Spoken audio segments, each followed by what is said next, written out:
기도하겠습니다. 하나님 아버지 감사합니다. 오늘도 주님께서 허락하신 이날 주님께 예배드리기를 원합니다. 오늘 말씀을 통하여서 깨닫게 하시고 저희 삶이 변화되게 하시고 온전히 하나님의 뜻대로 주의 말씀대로 살아갈 수 있는 우리 모든 성도 될 수 있도록 도와주시옵소서. 감사드리며 살아계신 예수 그리스도 이름으로 기도합니다. 아멘. 오늘 요한복음 21장 말씀입니다. 요한복음 말씀 이제 두 번 남았습니다.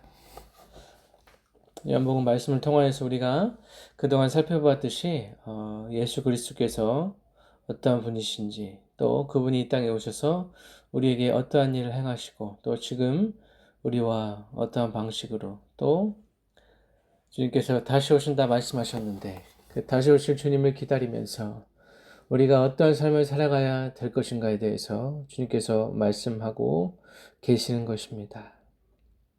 오늘 말씀에서도 7 제자에게 주님께서 나타나십니다. 1절 말씀 보면 그 후에 예수께서 디베랴 호수에서 또 제자들에게 자기를 나타내셨으니 나타내신 일은 이러하니라 라고 기록되어 있습니다.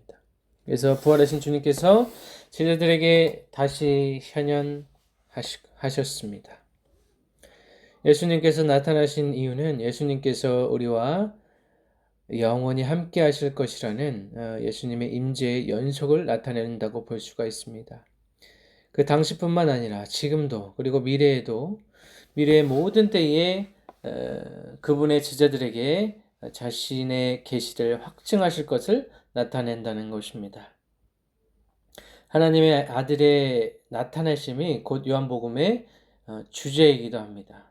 그래서 우리가 지난번에 살펴보았듯이 20장 31절 말씀 보면 오직 이것을 기록하면 너희로 예수께서 하나님의 아들 그리스도이심을 믿게 하려 함이요 또 너희로 믿고 그 이름을 힘입어 생명을 얻게 하려 함이라 라고 요한복음을 기록한 목적에 대해서 우리가 같이 살펴보았습니다. 그래서 예수님께서 하나님의 아들이시고 또 그 하나님을 믿는 자들에게 영생을 허락하신다는 것이 이 요한복음을 기록한 목적이라고 볼 수 있습니다.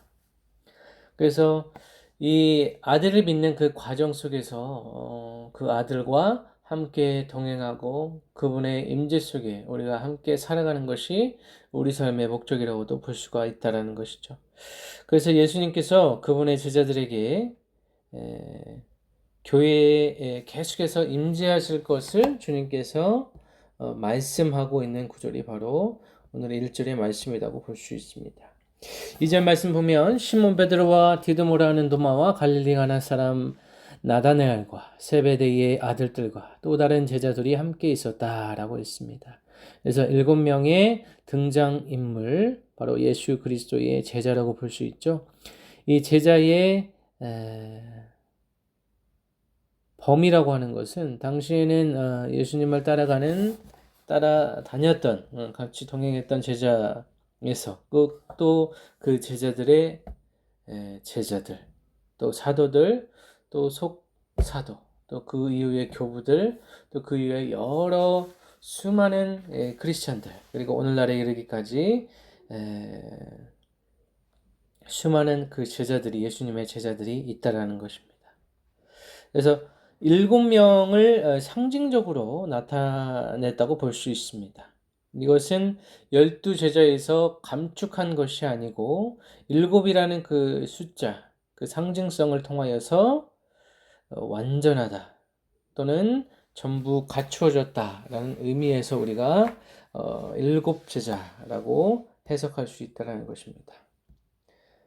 3절 말씀 보면 시몬 베드로가 나는 물고기 잡으러 가노라 하니 그들이 우리도 함께 가겠다 하고 나가서 배에 올랐으나 그날 밤에 아무것도 잡지 못하였더니 라고 했습니다.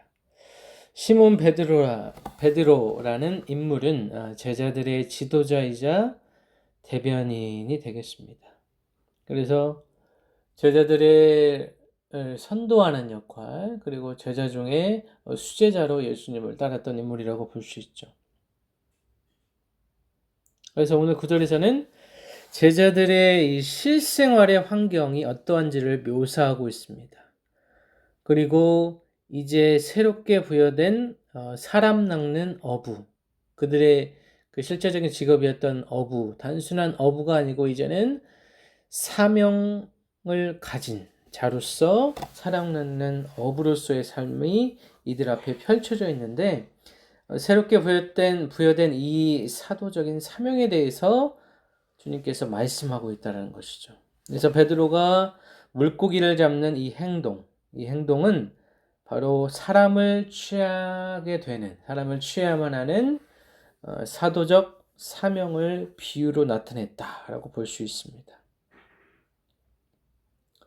예수님이 중점적으로 말씀하고자 하는 바, 예수님의 역점이라고 하면 물고기를 잡으려는 이 제자들의 결심이 아닙니다. 제자들의 결심이 아니고 제자들이 물고기를 잡을 능력이 없다는 그 사실을 주님께서 역점적으로 생각하고 있다는 것입니다. 그 제자들의 무능력함을 지금 드러내고 있다는 것이죠. 요한복음의 저자도 그들이 아무것도 잡지 못했음을 설명하면서 또 이 요한복음에서의 밤은 부정적인 의미죠. 어두운 상태, 아직 영적으로 깨어있지 못한 상태를 밤이라는 용어로 표현했습니다. 밤이라는 부정적인 함축을 통하여서 이제 이들이 어떤 상태에 놓여 있는지, 그들의 상태, 그들의 영적인 상태, 현재 상태에 대해서 이야기하고 있다는 것입니다. 4절 말씀 보면 날이 새어갈 때에 예수께서 바닷가에 서셨으나 제자들이 예수이신 줄 알지 못하는지라. 예수님의 나타나심에 대한 묘사를 하고 있습니다. 그래서 최소한의 설명만 하고 있죠. 제자들은 밤에 물고기를 잡으러 나갔지만 예수님은 날이 새어갈 때에 나타나셨습니다. 이 날이 새어갈 때에라는 것은 낮 시기에 이른 시기, 이제 동이 터올 그 무렵, 빛이 생성되기 시작하는 그 시점을 얘기하죠. 그래서 3절의 밤과 대조적인 의미를 가지고 있습니다.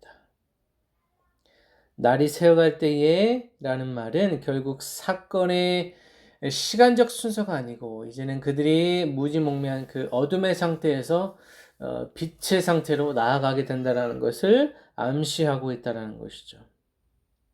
하지만 이 상황에서 이 갈등 상황이 있습니다. 예수님을 알아보지 못하는 상황, 또 물고기의 부재, 물고기를 잡지 못한 것보다 더 심각한 것은 그들이 예수님을 알지 못하는, 예수님을 알아보지 못하는 그 현실에 대해서 예수님의 부재를 강조하고 있다는 것입니다. 그들이 살아갈 그 삶의 터전에서, 그 현실에서 가장 중요했던 물고기보다 더 중요한 것은 예수님께서 그들 가운데 없었다라는 것입니다. 이것을 강조하기 위하여서 이렇게 말씀하고 있다는 것입니다.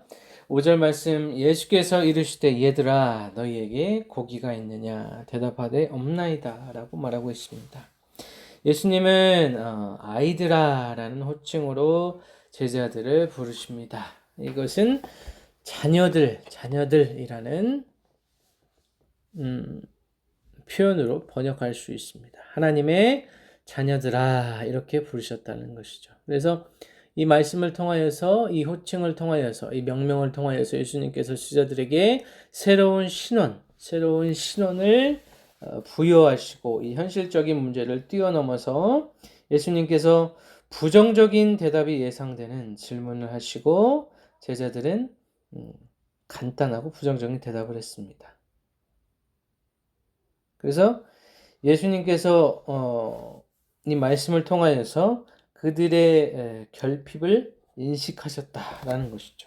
그래서 그 이후에 6절에 보면 이르시되 그물을 배 오른편에 던지라 그리하면 잡으리라 하시니 이에 던졌더니 물고기가 많아 그물을 들 수 없더라 라고 했죠. 그래서 물고기가 없는 이 상황을 이제 주님께서 기적적으로 또 신속하게 예수님의 방식대로 지금 해결하려고 하시는 그러한 상황에 놓여 있다라는 것입니다. 물고기의 부재보다는 전에 말씀드렸듯이 예수님의 부재가 더 중요한 상황을 강조했다고도 볼 수 있습니다. 그래서 그물을 오른편에 던졌을 때에 엄청난 어획량을 보이고 있죠. 그래서 이것이 엄청나게 많은 물고기가 잡혔다라는 것은 이 물고기가 다시 말하면 그렇게 중요하지 않다라는 것입니다. 이렇게 풍족하게 예수님께서 채워주실 수 있다라는 것을 더 의미한다는 것이지 그 물고기의 풍성함이 중요한 것은 아니다라는 것입니다. 그래서 또 여기서 중요한 것은 예수님께서 그리하면 잡으리라 라고 했을 때 이 잡으리라라는 표현은 You will find some 이렇게 해석할 수 있습니다. 직접적인 목적어가 쓰이지 않고 some이라고 해석할 수가 있는데 직접적인 목적어가 아닌 직접적인 목적어가 물고기로 쓰이지 않았다는 점이 중요하다는 것이죠. 무엇을 잡는 것인가? 무엇을 잡기를 원하시는가? 결국 물고기보다는 예수님이 말씀하시는 것은 결국 이 현실을 뛰어넘는 그리고 그 제자들에게 있어서 더 중요한 이 한 영혼에 대해서 계속해서 말씀하시고 계신다는 것입니다.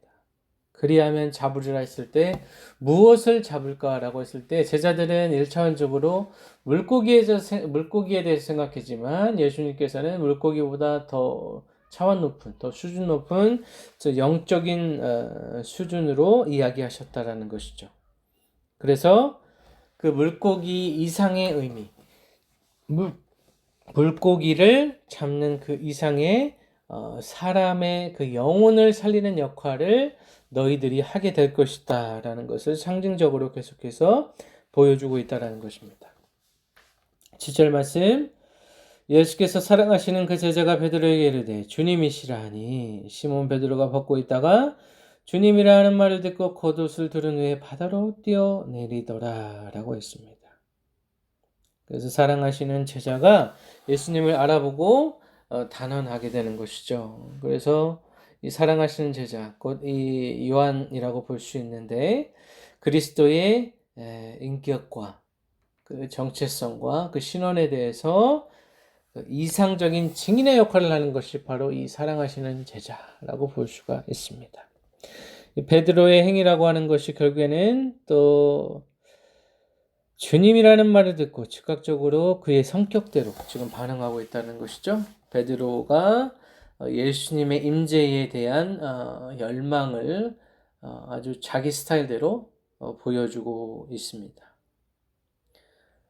8절 말씀 다른 제자들은 육지에서 거리가 불과 한 50간쯤 되므로 작은 배를 타고 물고기를 든 그물을 끌고 왔다라고 했습니다. 이렇게 보면 베드로가 굉장히 과격하게 출발했다고 볼 수 있습니다. 겉옷을 두르고 상당한 거리를 수영해서 갔다라는 것인데 여기서 50칸이라고 하면 200규빗 약 100m 정도를 이제 예수님이라는 말을 듣고 수영해서 이제 갔다라는 것입니다. 9절 말씀 보면 육지에 올라보니 숯불이 있는데 그 위에 생선이 놓였고 떡도 있었다라고 했습니다. 예수님께서 준비하고 계셨습니다. 그런데 여기서 중요한 것이 숯불이라는 단어인데요. 요한복음 18장 18절에 보면 그때가 추운 고로 종과 아랫사람들이 불을 피우고 서서 쬐니 베드로도 함께 서서 쬐더라. 이 불이라는 숯불, 불이라는 이 상징은 무엇을 이야기하냐 하면 이 불은 주님을 배반했던 이 배반의 불이라고 볼 수가 있습니다. 요한복음 18장 18절에서 주님의 원수들이 피운 이 불은 배반의 불이라고 볼 수 있고, 오늘 21장 9절에서의 이 숯불은 주님께서 마련해 놓으신 제자들이 배반했지만 주님께서 회복해 주시는 회복의 불이라고 우리가 상징적으로 해석할 수 있다는 것입니다. 제자들은 예수님을 배신하고 그 불 앞에서 예수님을 모른다 하고 저주하였지만 예수님은 다시 회복하셔서 그들의 양식을 채워주기 위해서, 육적인 양식과 영적인 양식을 다 채워주기 위하여서 예수님께서 다시 오시게 되었다라는 것입니다. 10절 말씀, 예수께서 이르시되 지금 잡은 생선을 좀 가져오라 라고 했습니다. 예수님께서 준비하시고 또 제자들에게 준비할 기회를 주시는 것입니다. 제자들이 가져온 물고기, 이 물고기를 통하여서 만찬이, 이 식사가 완성되는 것이죠. 물고기를 잡는 일과 또 식사 준비, 제자들이 하나님의 선교에 관여하고 또 참여하는 것에 본질적인 면을 보여주는 단면이라고 볼 수가 있습니다. 하나님께서 다 하실 수 있지만 우리를 통하여서, 우리를 세워서 주님의 일을 같이 할 수 있도록 우리에게 그 능력을 부여해 주시고 그 역할을 주님께서 우리에게 주셨기 때문에 그 선교와 그 전도와 그 사명을 우리는 감당해낼 수 있다는 것입니다. 예수님의 사역의 틀이라고 하는 것이 곧 바로 이렇게 예수님이 마련해 주시는 식사와 같다라는 것입니다. 주님께서 다 하지 않으시고 우리에게 식사의 종지부를 찍을 수 있는, 식사를 완성할 수 있는 기회를 주시고, 마치 혼인잔치를 위해 포도주를 주셨던 주님과 같이 제자들은 주님을 위해서 생선과 떡을, 제자들을 위해서 우리 주님이 생선과 떡을 준비해 주셨다는 것입니다. 마지막 식사에서 예수님은 제자들이 나아가야 할 방향과 또 이것을 뛰어넘어서 다른 사람들을 위해 무엇을 해야 될지에 대해서 주님께서 또 말씀하고 계신다는 것입니다. 11절 말씀, 시몬 베드로가 올라가서 그들을 육지에 끌어올리니 가득히 찬 큰 물고기가 153마리라. 이같이 만나 그물이 찢어지지 아니하였더라 라고 했습니다. 그 큰 물고기로 가득했다라고 했습니다. 그 그물에 보면은 큰 물고기가 가득했다. 이것은 예수 그리스도의 공급하심, 또 예수 그리스도의 권능을 상징하는 것일 수 있고, 또 그리스도의 이 힘과 능력으로 인하여서 수많은 이 교회가 하나가 될 것이라는 것을 또 상징한다고도 볼 수 있습니다. 여러 가지 해석이 가능합니다. 그리고 153마리, 이것에 대해서 여러 가지 해석이 있지만 최소한 그 숫자라고 하는 것은 기독교의 장엄함, 또 교회의 사명을 포괄적으로 상징한다고 볼 수 있습니다. 그리고 다양한 사람들이 모이는 곳이 또 이 교회라고도 볼 수 있습니다. 단순히 그냥 숫자, 그 한 숫자를 통하여서 가르치고자 하는 것이 그 양이 많았다라는 것을 나타낼 수도 있지만 153이라는 숫자를 통하여서 어찌 보면 그 신앙의 색채가 다양할 수 있다라는 것도 우리가 가늠해 볼 수 있다는 것이죠.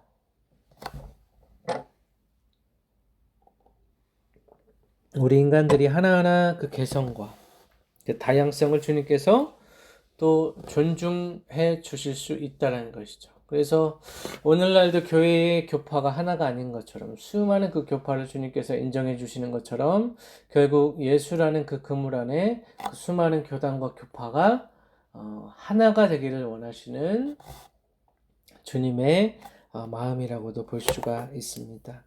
12절 말씀, 예수께서 이르시되 와서 조반을 먹으라 하시니 제자들이 주님이신 줄 아는 고로 당신이 누구냐 감히 묻는 자가 없더라.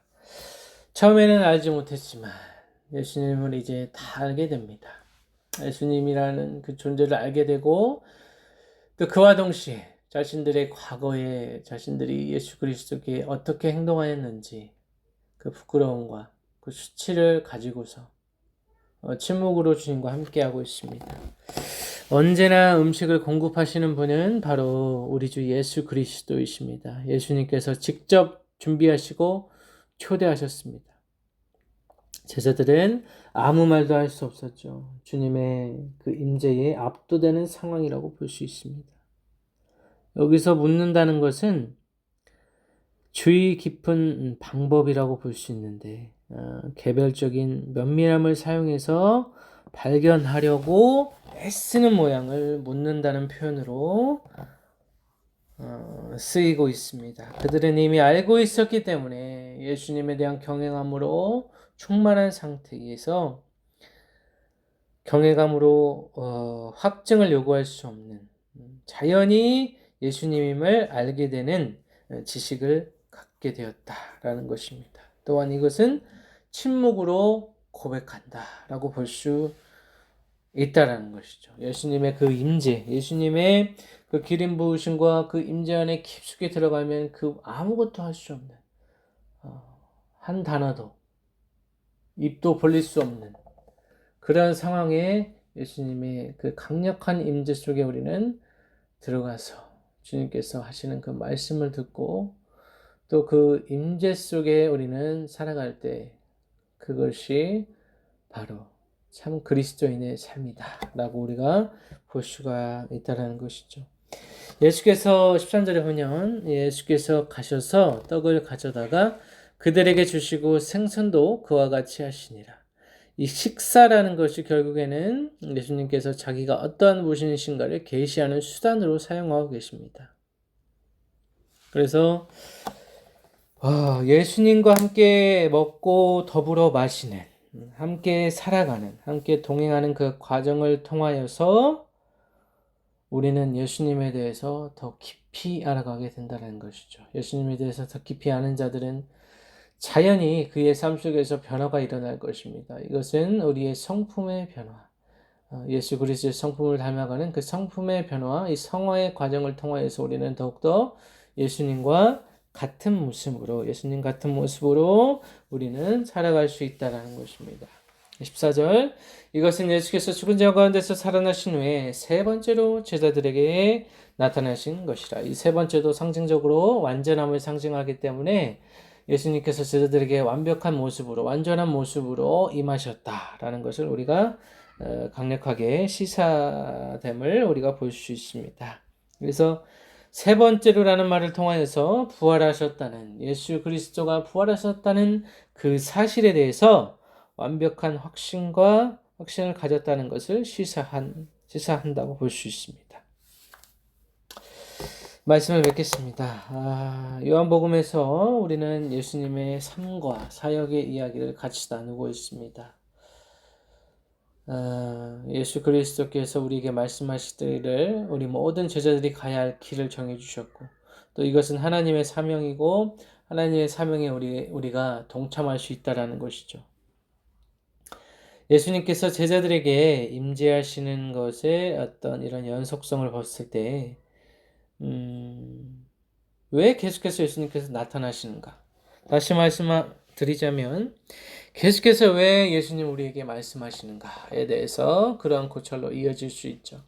왜 말씀하시는가? 예수님은 우리의 본성을 알기 때문에, 우리의 성질을 알고 계시기 때문에, 우리 인간이라는 존재는 가만히 놔두면 이 본성에 의하여서, 악한 본성에 의하여서 흘러가기 마련입니다. 그래서 그런 본성을 거스르고 육체를 거슬러서 성령의 능력으로 살아가기 위해서, 성령의 인도하심을 따라서 살아가기 위해서 예수 그리스도께서 우리에게 계속해서 말씀하신다라는 것입니다. 그래서 이 요한복음이 인간이 어떠한 존재인가, 또 인간이 처한 이 죄로 가득한 실상을 인식하는 데 필요한 관점을 제공한다고 볼 수가 있습니다. 나 자신과 하나님을 따르는 모든 백성들이 교회가 나아가야 할 이 방향을 제시해 준다고 볼 수 있겠습니다. 교회의 역할에 대해서 제자들의 모임이 교회라고 볼 수 있는데 이 교회의 삶과 사역 또 예수님의 임재와 하나님의 선교가 또 이 교회에 계속해서 영향을 미치고 또 그분의 능력으로 말미암아서 우리가 사역할 수 있다는 것이죠. 또 그리스도의 임재에 참여하는 것이 결국에는 주님이 오셨을 때 주님의 오심을 깨닫고 그분의 임재 안에 들어가는 것, 이것이 진정한 이 교회의 정체성이라고 볼 수 있다라는 것입니다. 그래서 교회는 끊임없이 하나님의 선교와 사역에 신실하게 참여해야 된다는 것입니다. 그 가운데 우리는 참된 그리스도인으로 살아가야 한다라는 것입니다. 그리스도인이 된다라는 것, 제자가 된다라는 것은 결국 믿음과 의심 사이에서 끊임없이 갈등하며 그 안에서 영적인 투쟁을 한다라고 볼 수가 있습니다. 모든 의문과 의심이라고 하는 것은 주님의 임재로 또 주님의 그 역사하심으로 해갈되며 하나하나 우리의 모든 의문이 풀리고 의심이 거쳐지고 주님과의 만남을 통하여서 영적인 만남, 그 체험을 통하여서 또 말씀을 통하여서 우리의 삶의 현장 그 삶의 그 깊숙한 그 자리에서 주님의 은혜 앞에 결국 우리는 굴복하게 됨을 이 시간 고백하고 또 그렇게 모든 그리스도인들이 예수님의 임재 앞에 굴복하여서 성령의 인도하심 따라서 살아가기를 원합니다. 우리 힘으로 살아갈 수 없는 것이 바로 우리의 인생이라는 것을 인식하고 인정할 때에 우리의 삶은 훨씬 더 편해지지 않을까라고 생각이 됩니다. 우리의 참 주인 또 그 구세주 아래 그분의 은혜 위에 살아가시는 저와 여러분이 되시기를 간절히 축원합니다. 기도하겠습니다.